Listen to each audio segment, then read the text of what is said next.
If you don't want to move into the retirement community, then pack your things and get out of my house."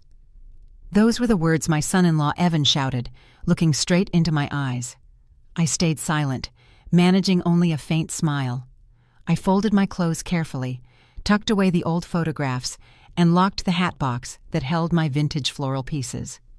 An hour later, a sleek black limousine stopped in front of Lakeview House, the home by Austin Lake. When my daughter Lydia opened the door and saw who had come to pick me up, the smile vanished from her face. It was as if the ground had fallen away beneath her feet. That feeling, when you look at the child you once cradled, once fed, once taught to recite poems, and realize you no longer recognize the person standing before you. That's exactly what I felt when Lydia, my daughter, threw me out of the house. No, more precisely, out of my own house. The house I bought with 32 years of teaching English at Austin High, grading essays and writing reports late into the night, every page paying for a single brick in these walls. But that Sunday afternoon in March, none of that mattered anymore. I was washing the dishes after lunch, as always, because according to Evan, my son-in-law, I seemed to belong in the kitchen. The front of my floral dress was damp, my calloused hands trembling slightly as I held the sponge. Lydia walked in, wearing that familiar frown I'd known since she was a little girl, being scolded by her father. But Robert, her father, had been gone for 13 years, and the 40-year-old woman standing in front of me was no longer that child. "Mom, we need to talk." I dried my hands on an embroidered kitchen towel a friend had given me long ago, turned around and smiled tiredly. "What is it, sweetheart?" Evan entered, polished watch, light blue shirt, voice even and businesslike. He crossed his arms and leaned against the doorway, as if waiting for a show to start. "We've decided," Lydia said, avoiding my eyes. "This house feels a bit cramped. The kids need more space, and you're getting older. Maybe it's time you found a place that fits you better." My heart thudded hard. I knew what was coming. "A place that fits me better," I repeated slowly. "You mean a retirement home?" "Mom, there are some really nice ones nearby," she began softly. "They have activities, friends, nurses to take care of you." "A retirement home?" I cut her off. The word shot out like a bullet. "You're trying to send me to a home?" The silence in the kitchen grew heavy. Evan pretended to scroll through his phone. Finally, Lydia looked at me, and in her eyes I saw something I'd never seen before: coldness. "Not a nursing home, Mom," she said quickly. "An upscale assisted living community." "The only difference," I replied evenly, "is that you're trying to get rid of me." My voice didn't tremble. I wouldn't let them see it. Then Evan snapped, "Then go. If you don't want to move into a home, pack your bags and get out of my house." His shout echoed through the kitchen, bounced off the walls I had painted, through the hallway where Robert's photos hung, and up the staircase I had scrubbed every day for 3 years. Lydia tried to hide her discomfort behind her hand, but I saw it. That was the moment something inside me broke. Not my heart. It had shattered long ago. It was the final thread connecting me to the illusion that I still had a family. I took a deep breath, looked at the daughter I no longer recognized, and did the last thing they expected. I smiled. "All right, Lydia, I'll pack my things." Evan's face changed. Confusion mixed with fear. They had expected tears, pleading, a scene, but there was only a chilling calm. I walked upstairs to the small room at the back of the house where I slept, a space so tiny it looked like a storage closet. I took out the vintage hat box, the same one I'd brought with me 3 years ago when I moved in. I folded my clothes neatly. Every blouse, every dress, every scarf I used to wear when I taught literature.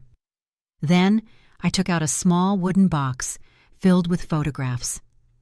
Robert and me on our wedding day, Lydia as a baby in my arms, my mother standing in the backyard of the house where I grew up. I didn't shed a single tear. An hour later, I carried the box downstairs. Evan sat on the sofa I had bought. Lydia beside him, her face tired, uncertain. When the doorbell rang, Evan rose with an annoyed sigh and opened the door, and the look on his face I'll never forget. A sleek black limousine waited outside. The driver, dressed in a dark suit, opened the rear door, and out stepped a man in his 70s, silver hair neatly combed, navy suit impeccable. It was Charles Bennett, Robert's former business partner and co-founder of Hollander & Bennett Developments, one of Austin's largest real estate firms, and he had come for me. Evan froze, mouth open. Lydia went pale. Charles walked straight toward me, as if they weren't even there. "Maggie," he said warmly, smiling. "Are you ready?" I picked up my hat box and gave Lydia one last look. "Thank you for everything, Lydia. The house is all yours now." I stepped outside. The smiles on their faces vanished completely. Through the back window of the limousine, I saw Lydia still standing motionless on the porch, watching her mother leave with quiet grace. And for the first time in 3 years, I felt free. Inside, the faint scent of genuine leather and expensive cologne filled the air. Charles Bennett sat beside me, keeping a respectful distance as the car glided down Austin's main boulevard. I held tightly to this handle of my vintage hat box as if it were the only real thing left. My hands trembled, not from fear, but from a strange mix of relief and disbelief.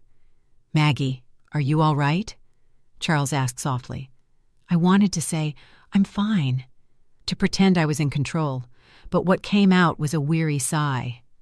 "I don't even know how I feel, Charles. Everything's so new." He nodded without speaking.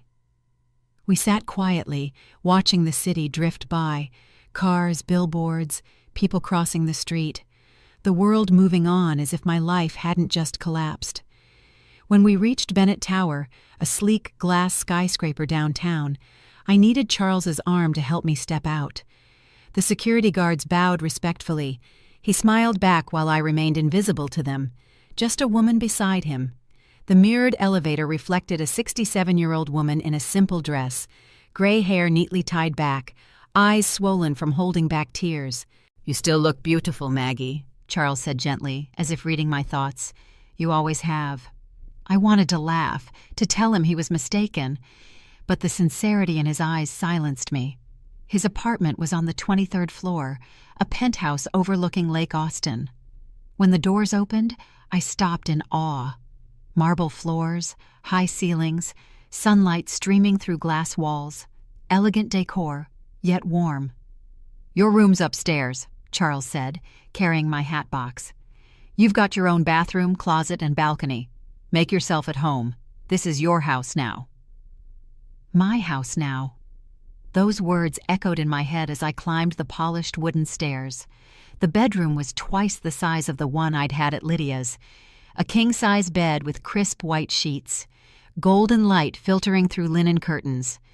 The air smelled fresh, like a new beginning. I sat on the edge of the bed, and the tears finally came. Not from sadness, but from exhaustion, from years of pain finally uncoiling inside me.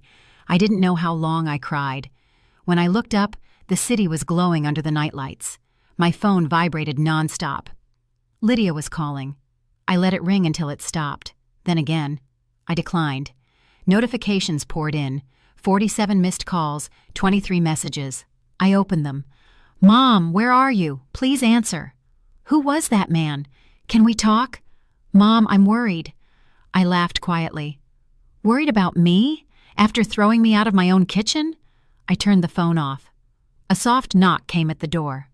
"Maggie, I made some tea," Charles said, stepping in with a silver tray, a teapot, and a few cookies. He sat by the window, pouring tea without a word. The scent of lavender and mint filled the room, my favorite blend. "How did you know?" I asked. "Robert told me," he said gently. "He said you always drank it before bed." The mention of Robert Hollander made my heart ache. Robert, the man I loved more than life itself, had died of a heart attack 13 years ago. "Why did you come for me today, Charles? How did you even know?" He paused. "I didn't know," he said quietly. "Pure coincidence.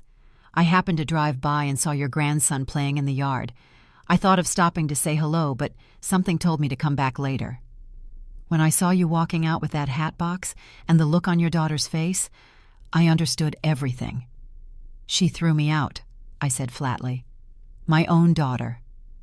Charles set his cup down, fingers intertwined. Maggie, there's something I need to tell you, but first, there's something I've kept to myself for many years." My heart began to race. His eyes carried both peace and sorrow. "I've always loved you," he said quietly. The silence that followed was so deep, I could hear my own breathing. "From the day Robert introduced you as his fiancée, you were 23, wearing that yellow dress with the tiny flowers. Your smile lit up the whole room." I didn't know what to say. My mind went blank. Charles's voice softened, steadier now. "Robert was my best friend, and you loved him.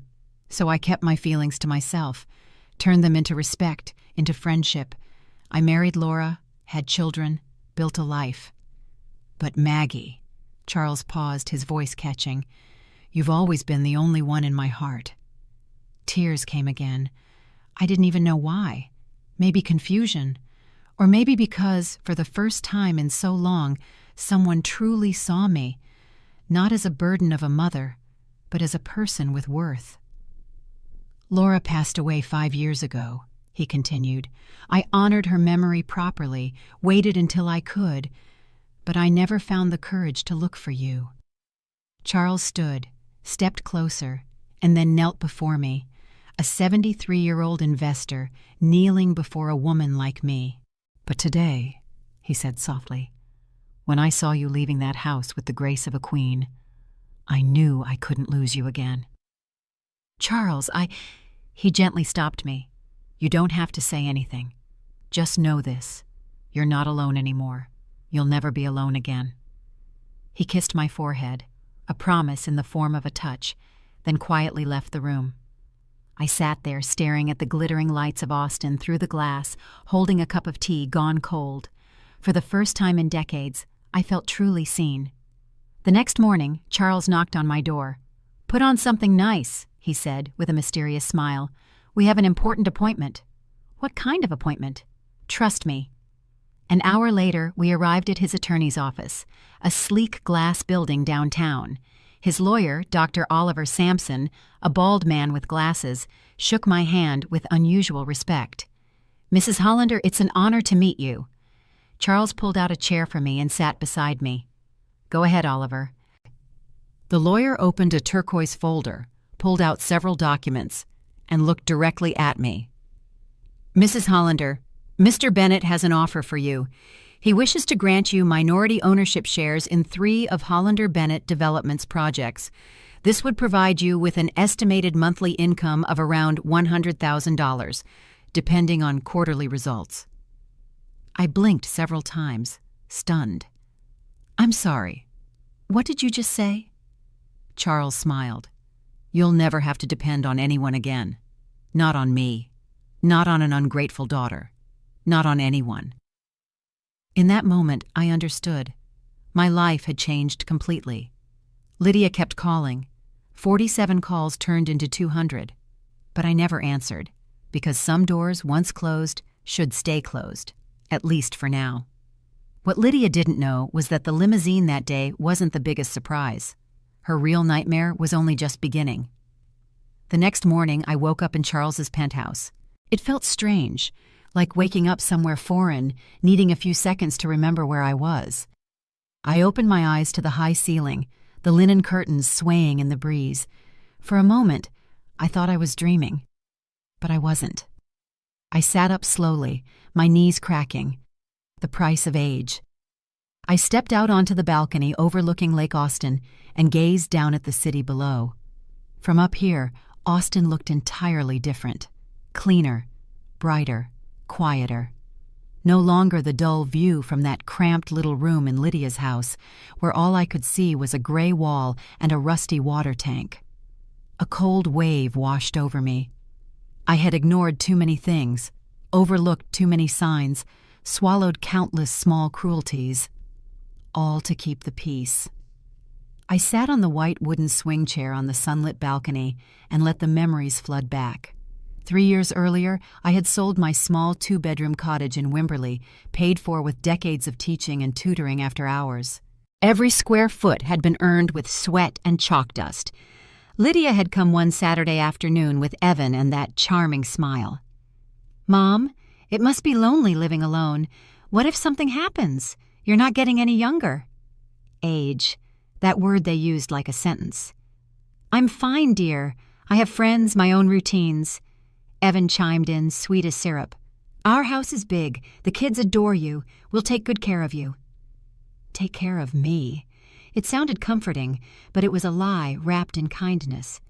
Lydia scratched her head, looking awkward, just like when she was a child. "Actually, we're thinking of opening another interior design office, but we're short on capital. If you sold your cottage and invested with us, it would be like a family partnership." So I sold it. I sold that house for about $300,000 and handed everything to my daughter, believing I was investing in her future, in our family's future. 3 years passed, and I never saw a single penny back. The memories piled up, one loss after another. My grandmother Eleanor's jewelry disappeared. A pearl brooch, a gold ring with an amethyst, and an amber necklace. Not expensive, but priceless heirlooms, treasures she had carried when she fled Europe during the war. I had hidden them in a small green velvet box inside my dresser drawer. Then one day, the box was gone. "Maybe you misplaced it, Mom," Lydia said, her eyes still glued to her phone. "I didn't forget. I know exactly where I put it." Evan stood in the doorway, smirking. "Mother-in-law, honestly, at your age, forgetting things is normal. My mom was the same, right before she moved into a senior community." Senior community. That phrase had been planted in my ears long ago. I never saw those jewels again. 6 months later, I saw a photo of Evan and Lydia vacationing in Palm Springs. Lydia wearing a bracelet identical to mine.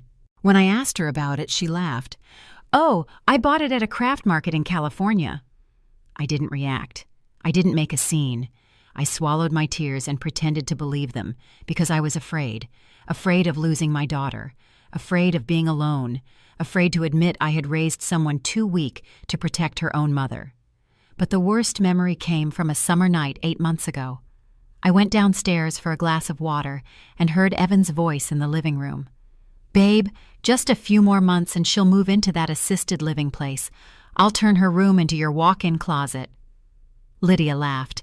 "No, she suspects nothing. She's so naive, still thinks her daughter loves her." I froze on the staircase, gripping the railing so I wouldn't collapse.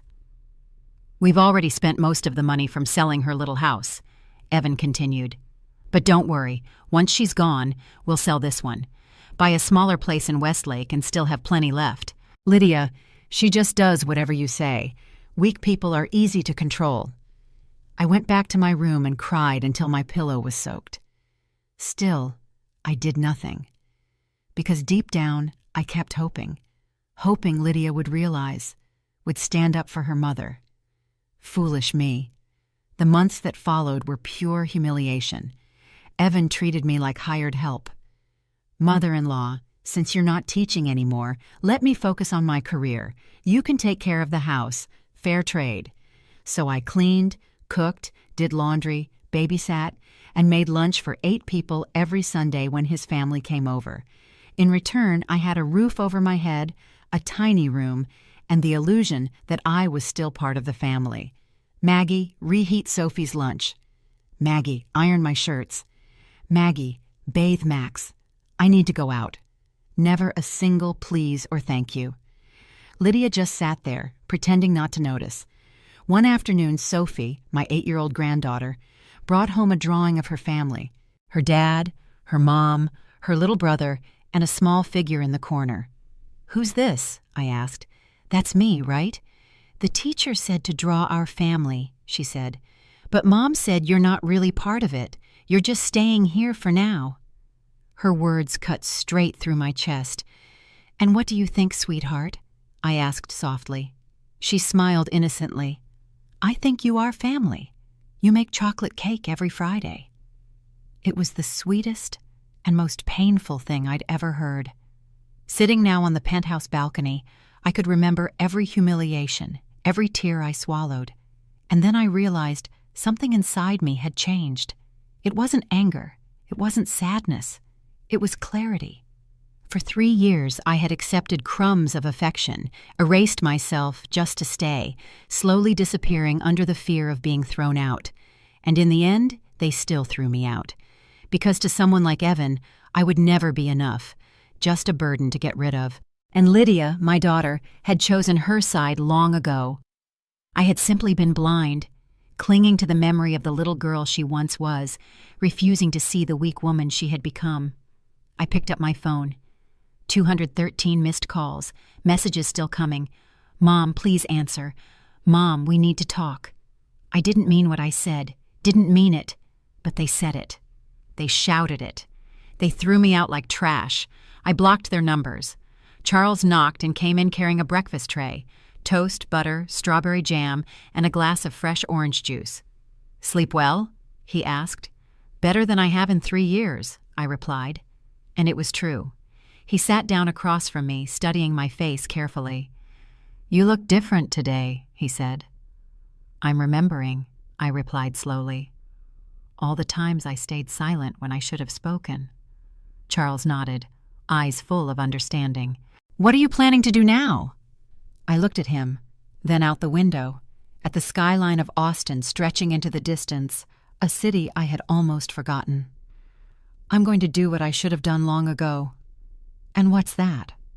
I smiled. Not the bitter kind I'd worn for years, but one of quiet resolve.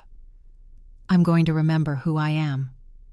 And when a woman remembers who she truly is, I said softly, the people who underestimated her learn a lesson they'll never forget.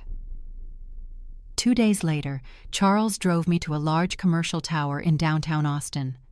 The glass facade gleamed, security was tight, the air was thick with money and authority, the kind that only law firms in tall buildings seem to breathe. Trust me, he said gently, squeezing my hand as we stepped into the elevator. 12th floor. A polished brass plaque read, Fraser Legal Group, Corporate Law, Doctor. Alan Fraser was waiting for us in a wide conference room with walnut tables, leather chairs, and shelves lined with books that looked more decorative than read. But it wasn't the luxury that caught my eye. It was the green folder sitting neatly on the table. On its cover, typed in black letters, was a name, Robert Hollander. My heart stopped.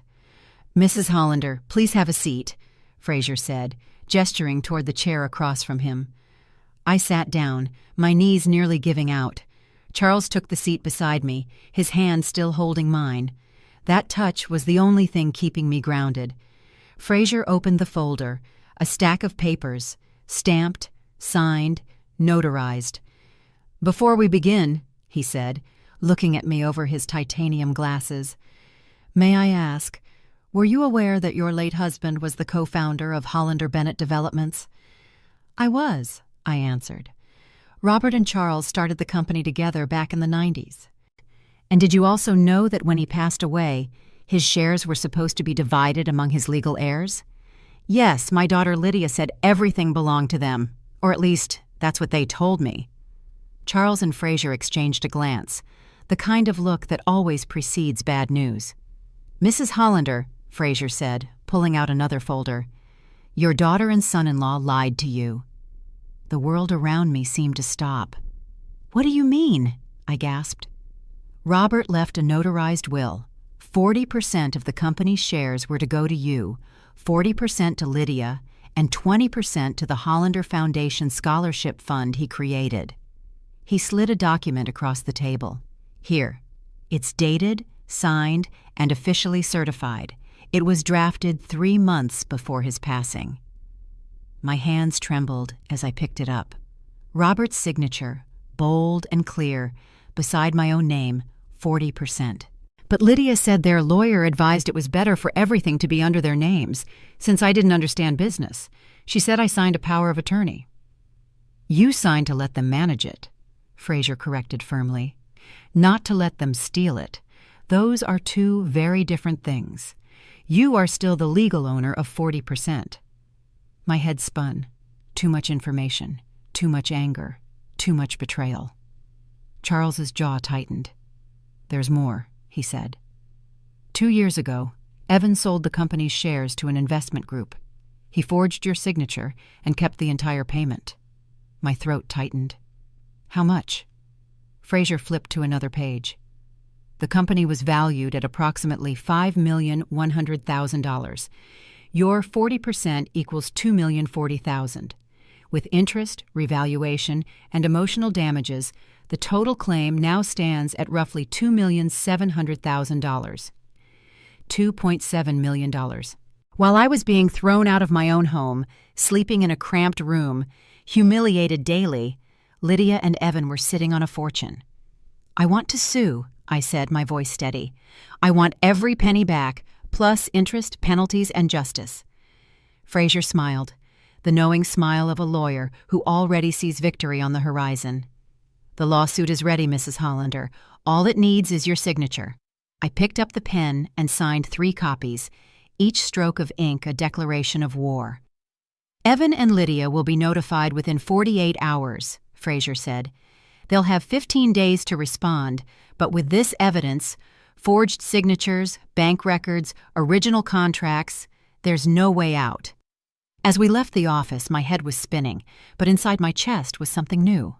Power.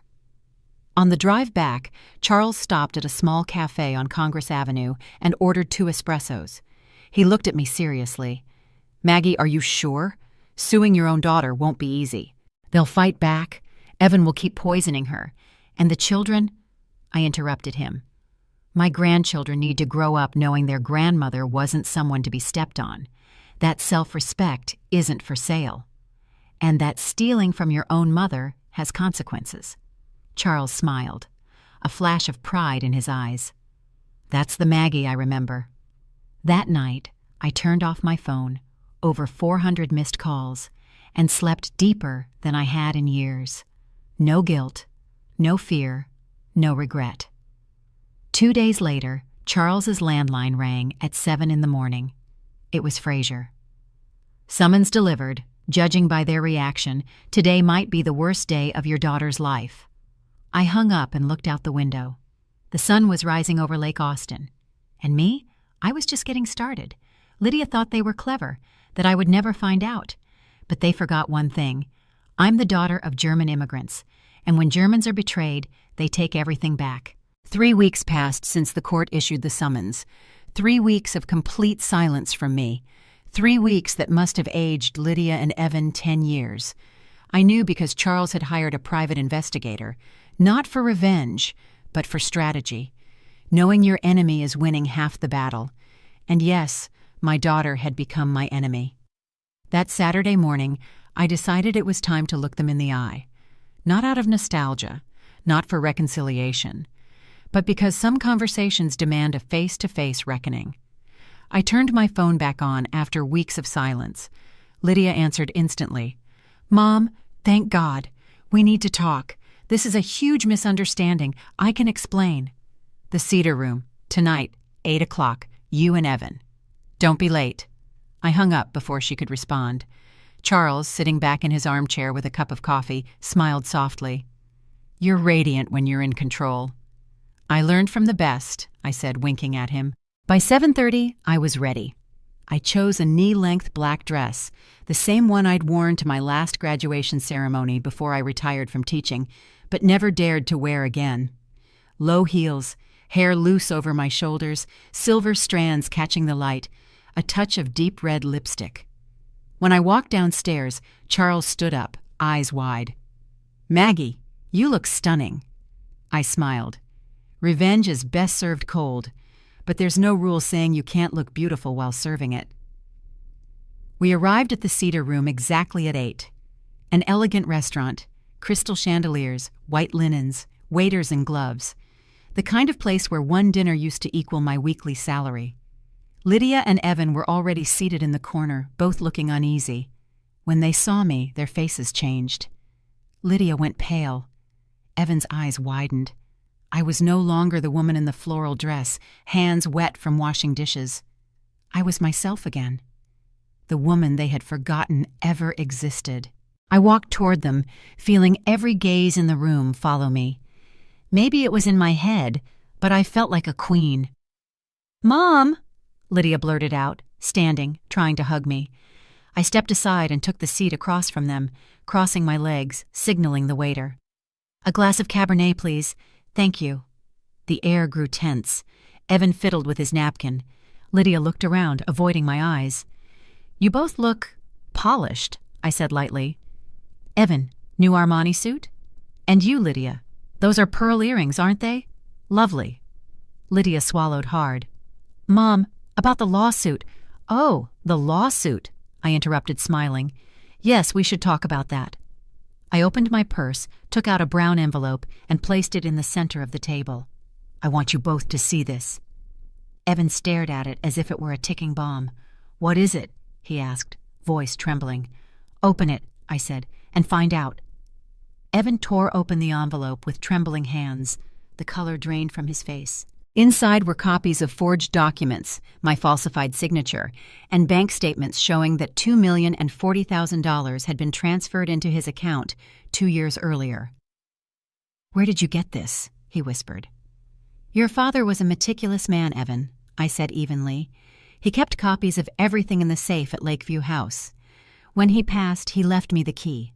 I just never imagined I'd have to use it against my own daughter and her husband." A lie. But they didn't need to know that. "Mom, I can explain." "Then go ahead," I said, my voice cold as glass. "Explain why you forged my signature, why you stole nearly $2 million from me, why you let me sleep in a storage room while you spent my money on Swiss watches, champagne dinners, and luxury vacations." The waiter arrived with my wine. I took a slow sip. The bitterness lingered on my tongue, sweeter than anything I'd ever tasted. Lydia tried to steady herself. "Mom, we didn't mean—" "Stop talking," I cut her off, my eyes sharp enough to make her flinch. "You don't get to speak. You're the one who took my grandmother's jewelry, turned me into a servant in my own home, and plotted to shove me into a retirement facility so you could turn my room into your closet." Lydia's face went pale. "How did you—" "The walls have ears, and you talk too loudly on the phone." Evan buried his face in his hands. "Mom, it was all my fault. Lydia had nothing to do with it." "Good," I said, leaning forward. "Then admit it. Admit you stole from me. Admit you threw me out of my own house. Admit you screamed at your mother like an animal." Tears streamed down his face, but I felt no sympathy. "I don't even recognize what you've become, Evan. The boy I once taught to write, the one who helped me mend fences. He's gone. All that's left is a coward who chose money over his mother." "Mom, I'm sorry." I laughed, dry, hollow, final. "You're only sorry because you got caught, because now you'll have to pay back every penny, with interest, penalties, and public humiliation." I stood, clutching my handbag. "How ironic. I once sold my little cottage in Wimberley to invest in you. $300,000. And while I lived in a box of a room, you sat on nearly $2 million of my money." "The company was struggling, Mom. I needed the funds." "Needed them?" My voice rose. A few heads turned, but I didn't care. "Needed them to buy new cars? To vacation in Cancun? To wear Versace while your mother washed your laundry and slept in a room without a window?" Silence fell heavy and suffocating. Lydia's eyes filled with tears, but they weren't of regret.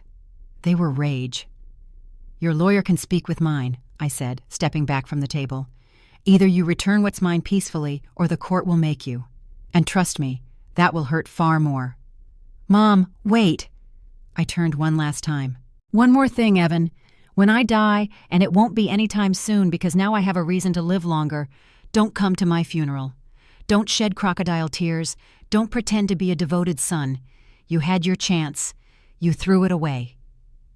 I walked out of the restaurant with my head held high. Charles's driver was waiting outside. I got into the car and exhaled deeply. Only when the vehicle began to move did my body start to tremble, and a single tear slid down my cheek, not from sadness, but from release, because finally, after all these years, I had said everything. But that dinner was only the beginning, because once Lydia realized she was about to lose everything, her mask began to crack. The trap she set next nearly destroyed me, and believe me, the worst was yet to come. After that evening, I thought I could finally breathe, that the darkest days were behind me, that all I had left to do was wait for justice. I was wrong. A week later, Charles walked into my room with an expression I had never seen on his face before, a mixture of anger and disgust. "Maggie, we need to talk." The tone of his voice made my stomach tighten. That tone never brings good news.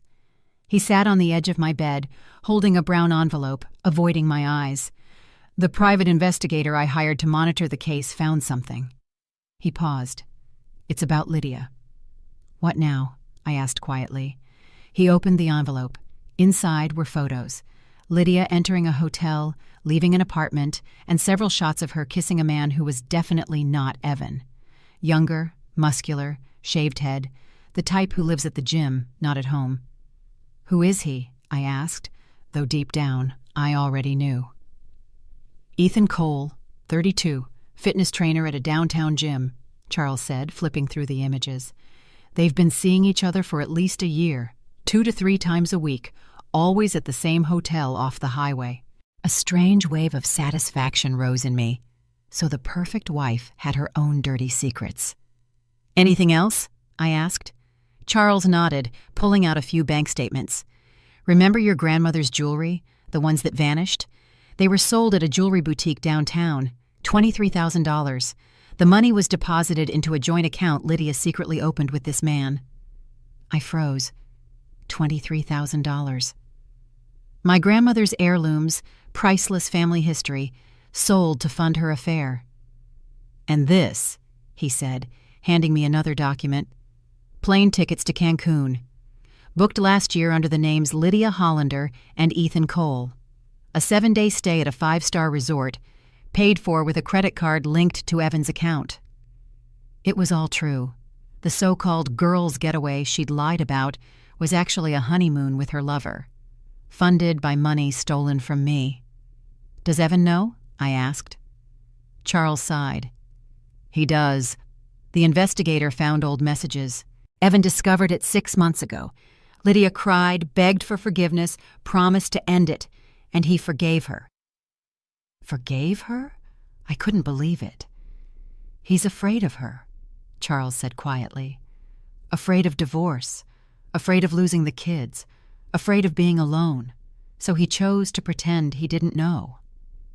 I walked to the window, looking down at the traffic on Riverside Drive.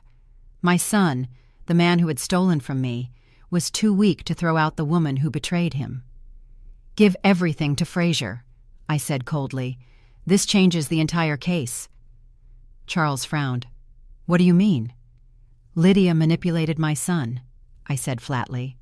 "She used him to access family assets, sold my mother's jewelry to fund her affair. That's not infidelity, Charles. That's fraud. And I want her in prison." Charles gave a cold, deliberate smile. "I'm already working on that." 2 days later, I rang the bell of the house that used to be mine in Westlake Hills. Lydia opened the door, forcing a thin smile. In her eyes, hatred flickered beneath the fear. "What do you want?" she asked. "I want to speak with Evan. Alone." She started to protest, but Evan appeared behind her, gaunt, sleepless, eyes dark and hollow. "Let her in, Lydia." I stepped inside, hit by a wave of strange familiarity. Everything looked the same. The furniture, the framed photos, the faint scent of jasmine. But it wasn't home anymore. Evan led me into his office and closed the door. We stared at each other in silence. He looked weak, broken, 10 years older than when I'd last seen him. "I know about Lydia and Ethan Cole," I said plainly. He froze. His lips parted, then shut again without a sound. "I know she cheated on you. I know you found out and said nothing. I know she sold Grandma Clarice's jewelry to pay for her little vacation with her lover." I stepped closer. "And I know one more thing. You're a coward." "Mom, it's not that simple." "It's exactly that simple," I shouted. "She manipulated you, used you, betrayed you, and you still chose to throw me out instead of her." Evan broke down, sobbing. "I was scared, Mom, scared of losing her, scared of being alone, scared of living without her." In that moment, I understood. My son wasn't just weak, he was trapped. Lydia had hollowed him out, turned him into a puppet. Part of me pitied him, but the part of me that had been deeply, irreparably wounded could not forgive. "Evan, look at me." I held his face in my hands, forcing him to meet my eyes. "You have to choose. Either you wake up and realize she's destroying your life, or you'll lose everything. The company, the money, the kids, and me." He cried harder. "I don't want to lose you, Mom." "Then do something. Prove it." I stepped back. "Because if you keep living like this, you're already gone." I turned and walked out. Lydia was standing in the living room, her face pale, clearly having heard everything. I passed her without looking, but stopped at the door. "Oh, Lydia," I said coolly, "I hope you enjoyed those trips to Cancun, because your next one will be to prison." Her face went white as marble, and I walked out, filled with a power I hadn't felt in years. That evening, Fraser called. "Maggie, we have a problem." My stomach tightened. "What kind of problem?" "Lydia just filed a restraining order against you. She claims you threatened her life, in front of a witness." I froze. "She also filed to restrict your contact with your grandchildren, saying your presence is psychologically harmful to them." The world seemed to crumble around me. "No, that's impossible." "It's possible," Fraser said grimly. "And she's done it. The hearing's next week." The phone slipped from my hand. My fingers trembled. Lydia had gone low, viciously low.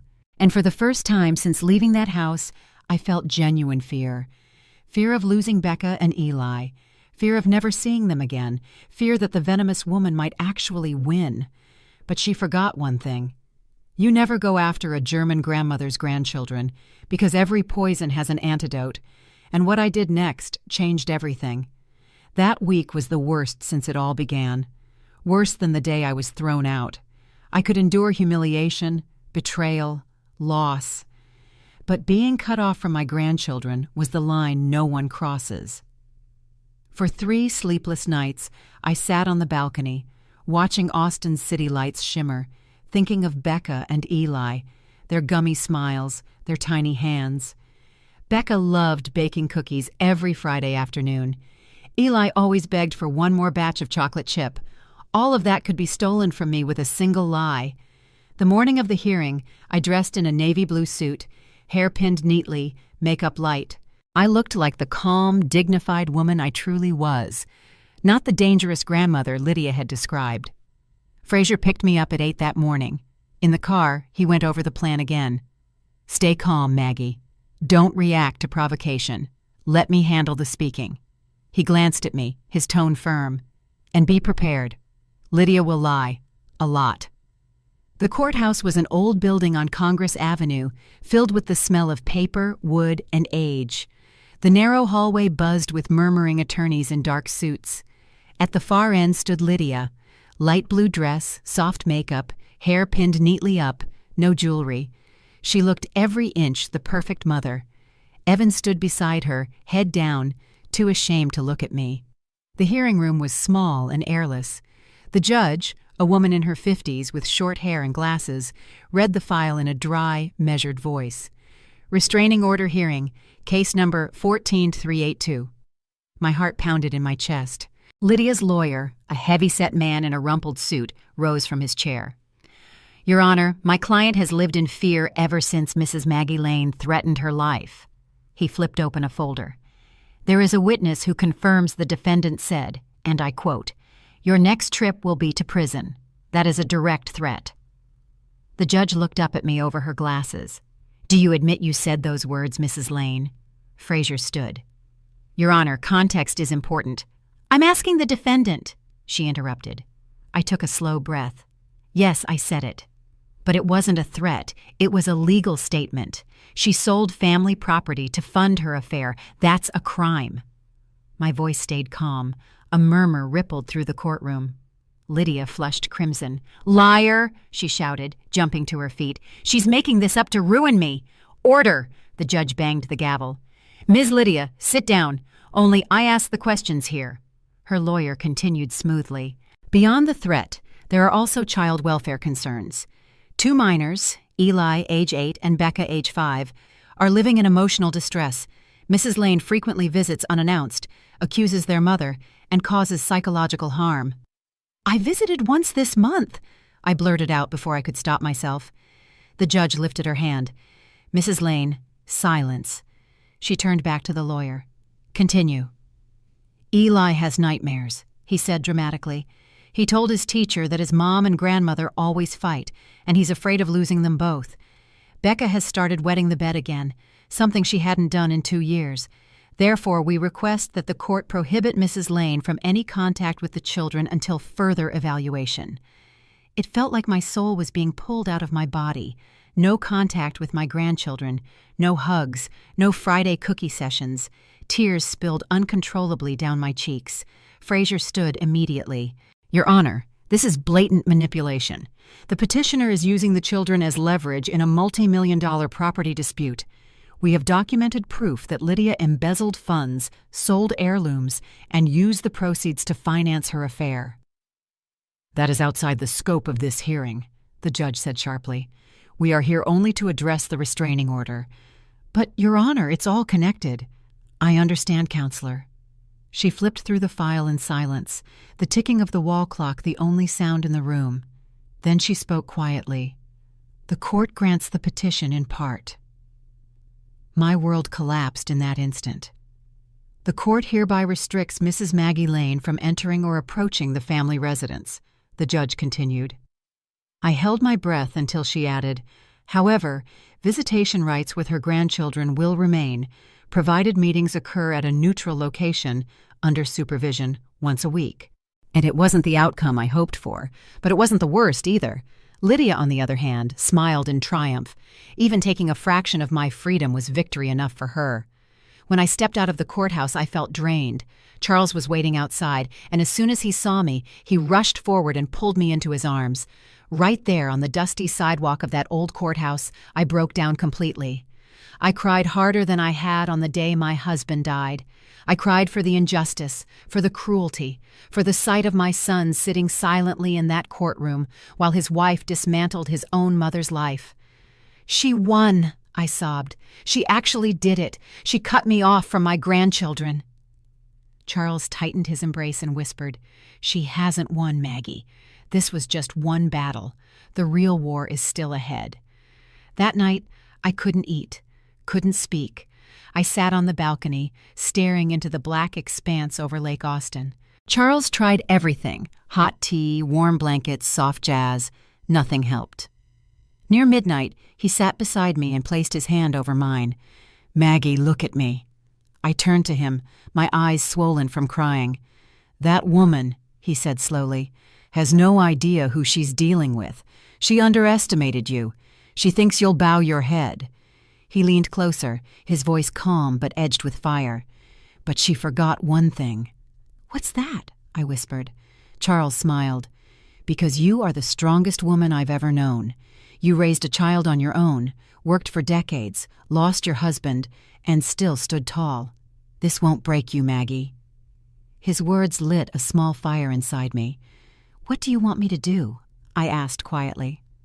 Charles stood, disappeared into his study, and returned with a thick green folder. "I want us to stop playing defense," he said, "and start fighting back." I opened it. Inside were spreadsheets, contracts, and financial statements, organized, clipped, and ready. "Evan's company is on the brink of collapse," Charles explained. "Bad management, reckless spending, poor investments. In 6 months, he'll be over $500,000 in debt." I looked up. "How do you know that?" He gave a faint smile. "Because I quietly bought every one of those debts through intermediary firms. I'm his largest creditor now. I can pull the plug on his company whenever I want." It took a moment for the meaning to sink in. He'd done all of this. For me. Charles held my gaze. "I did it because Evan deserves consequences. And because now, you get to decide his future." I looked down at the sea of red numbers. For the first time in days, I smiled. Lydia might play dirty, but she forgot one thing. Southern women know how to fight, and when they fight back, they win. The next morning, I woke up clear-headed. not angry, strategic. I brewed coffee, sat by the window, and reread the file. Lane Design Group was drowning. Overdue taxes, unpaid wages, supplier lawsuits, a financial graveyard. Through his shell companies, Charles controlled more than $520,000 of that debt. But buried among the numbers, something didn't feel right. I called Fraser. I need a forensic accountant, the best you have. For what? I want every dollar of my son's company traced, every invoice, every transfer, every expense from the last 3 years. What exactly are you looking for, Maggie? Evidence, I said slowly. Evidence of who really destroyed him. Fraser understood immediately. You'll have a report in a week. While waiting, I did something I never thought I'd do. I hired a private investigator specializing in child welfare. I want to know how my grandchildren are living, I told him. Observe their routines, meals, school attendance. I suspect Lydia is neglecting them. He nodded. You'll have a report in 10 days. Exactly a week later, Fraser arrived at my house with a thick binder. His face was serious, but his eyes gleamed. Sit down, Maggie. You need to see this. He opened the file. Pages of spreadsheets, yellow notes, dense graphs. Your son isn't a thief, he said. Evan's just incompetent. Bad investments, wrong people. Someone's been siphoning his money. Systematically. I held my breath. Lydia, right? He nodded. In the past 3 years, over $340,000 has vanished from the company accounts. Unauthorized transfers, fake vendors, ghost payments. He flipped another page. All trails lead to 3 places. A joint account under Lydia and Ethan Cole, an investment under her mother's name, and a secret apartment deeded to Lydia herself. I clenched my fists, half fury, half relief. Finally, proof. There's more, Fraser said, handing me another stack. Your mother's jewelry wasn't sold for $23,000 as Lydia claimed. It sold for $58,000. She pocketed the difference through a fake appraisal deal with the jeweler, her cousin. I trembled. Equal parts rage and grim satisfaction. At last, the truth. What do we do now? I asked. Fraser's smile turned sharp. Now, we destroy her. The next day, the investigator's report arrived. Eli had missed 3 days of school because his mother forgot to drive him. Lunch was mostly fast food. Becca had started wetting the bed again, not from fear of me, but because Lydia screamed through the nights and left them alone with the television. There were photos, videos. Eli waiting by the school gate at 5 p.m. No one came. Becca crying on the playground, her hands sunburned. It was irrefutable. I held the stack of pictures, my hands trembling. My grandchildren, I whispered. Is it enough? I asked Fraser, handing over the entire dossier. Financial fraud, child neglect, solid evidence. He flipped through the pages, then looked up with a broad grin. Maggie, you don't just have enough. He tapped the file. You have an arsenal. But one thing still tore at me. Evan. Weak, manipulated, but still my son. Part of me wanted revenge. Another part wanted to save him. That night, Charles and I sat on the balcony overlooking Lake Austin. I could destroy them both, I said softly. I have enough to send Lydia to prison, claim custody of the kids, and bankrupt Evan. I lowered my head. But he's still my son. Charles took my hand. So what will you do? I drew a deep breath. I'll give him one last chance. Just one, but on my terms. I turned to him. I'll offer a deal. I'll erase the $520,000 debt if he does 3 things. Divorces Lydia immediately, enters therapy with me and the children, and repays the full $40,000 inheritance money he stole. Installments allowed. If he refuses, my voice turned to steel, then it's over. Lydia goes to prison. Evan loses everything. And I take custody of Eli and Becca. Charles looked at me with open admiration. Maggie, you're not just strong. You're extraordinary. The next morning, Fraser drafted the contract. Terms, witnesses, notary, everything airtight. This would be Evan's final chance to prove he still had a soul. The meeting was set for Tuesday at Fraser's office. Neutral ground, with attorneys, a therapist, and 2 court witnesses present. I arrived 15 minutes early, wearing a light gray dress, hair neatly pinned, no jewelry. I wanted to look like myself, composed, steady, unshakable. Charles sat beside me. Fraser reviewed the documents. Paul, the forensic accountant, prepared his laptop, and the 2 court witnesses took their places. At exactly 10 a.m., the door opened. Evan walked in first. His suit hung loose, his beard untrimmed, deep circles carved under his eyes. He looked like a man who had already lost everything. Lydia followed behind. Tight red dress, high heels, makeup thick enough to hide the panic beneath. The arrogance she once wore like perfume was gone, replaced by fear. Their lawyer, the same overweight man in the wrinkled suit, came in last, clutching his briefcase like a shield. "Good morning," Fraser began, his voice cool and precise. "Thank you all for coming. Today's meeting is for reconciliation, but it will be recorded and may be used in court." Lydia opened her mouth to object, but her lawyer pressed a hand on the table. "Go ahead, Mr. Fraser." Fraser turned on the projector. Charts and spreadsheets flickered to life on the wall. "Let's get straight to it," he said. "In the past 3 years, over $340,000 has disappeared from Lane Design Group." He pointed at the red numbers. Unauthorized transfers, fraudulent invoices, illegal payments. Evan's eyes widened. He turned toward Lydia. She had gone pale. "What? What is this?" he stammered. "Lies! It's all lies!" Lydia screamed. Paul, the forensic accountant, stood calmly. "Nothing here is fabricated, ma'am. All data was extracted directly from your accounting software and cross-checked with bank statements." He clicked the next slide. A line item appeared in bold letters. Transfer, $53,000 to joint account under Lydia Harrington Marlowe and Ethan Cole. The lover's name hit the room like a bullet. Evan shot to his feet, face ashen. "Ethan, you put his name on your account?" "Evan, let me explain." "Explain what?" I said, my voice sharp as glass, as Paul moved to the next slide. "Property purchase," he read. 2-bedroom Lakeview condo in Miami. Purchase price, $280,000. The room went dead silent. Evan staggered, gripping the edge of the table for balance. "You bought a house with him? With my money?" Lydia was cornered. Her eyes darted, searching for a way out that didn't exist. "And there's more," I said quietly, each word cutting through the air like a knife. Fraser switched to another slide. Photos of Eli and Becca filled the screen. Eli sitting alone at the school gate, Becca's sunburned arms, teacher notes about missed classes and skipped meals. "While you were busy with your lover and counting stolen money," I said, "these children were being neglected." The family therapist opened her folder. "I spoke with the principal," she said softly. "Eli shows signs of aggression. Becca is regressing emotionally." Evan slumped forward, covering his face. "I didn't know. Oh, God, I didn't know."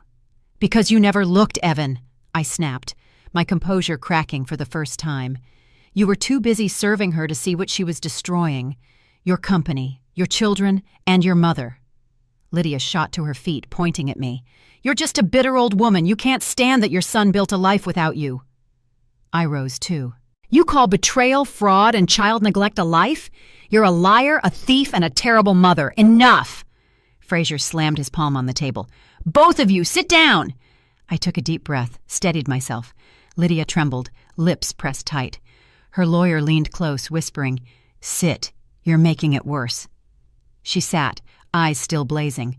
Fraser opened the final folder. "Evan," he said evenly, "now it's your turn." He slid a document across the table.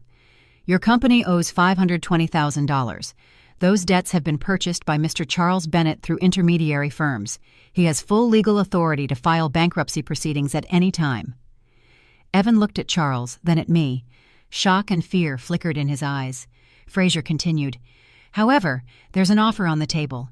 Your mother is willing to forgive the entire debt if you agree to 3 conditions." I slid the contract toward him. Evan read aloud, voice shaking. "First, divorce Lydia immediately. Second, participate in family therapy for a minimum of 1 year. Third, repay $2,000, $40,000 in inheritance funds within 10 years, interest-free. The room fell completely silent. I met his eyes. If you agree, I said evenly, I'll help you rebuild. Your company can recover. You can reclaim your place and become the father your children deserve. And if I refuse? He whispered. If you refuse, I said, my voice firm and unshaking, then I'll end this completely. Lydia will be prosecuted for fraud and embezzlement. You'll go bankrupt, and I'll fight for custody of Eli and Becca because both of you have already proven you're unfit to be parents. Lydia screamed, "Don't you dare sign, Evan! Don't you dare! She's bluffing! She's just trying to scare you!" Fraser slid another folder across the table toward her. "This," he said calmly, "is the official complaint already filed. Fraud, forgery, and embezzlement." "What about your mom?" Evan asked gently. "She's on another page," Becca said innocently, "because she lives far away now. Children have their own way of understanding things, simple yet so profound." Across the table, Charles looked at me and smiled. I smiled back, my heart full. When everyone left and Evan took the kids to the lakeside park, Charles and I sat again on the balcony. He reached for my hand. "Maggie," he said quietly, "you did it. You rebuilt everything." "We did it," I said. "I couldn't have done it alone." "Yes, you could have," he smiled. "You're the strongest woman I've ever known." I rested my head on his shoulder, watching the sun paint gold across the rooftops along the river. "You know what I've learned from all this?" I asked softly. "What's that?" "That we don't have to live with broken pieces, that self-respect is never for sale, and that even when life shatters us into 1,000 fragments, we can still rebuild ourselves,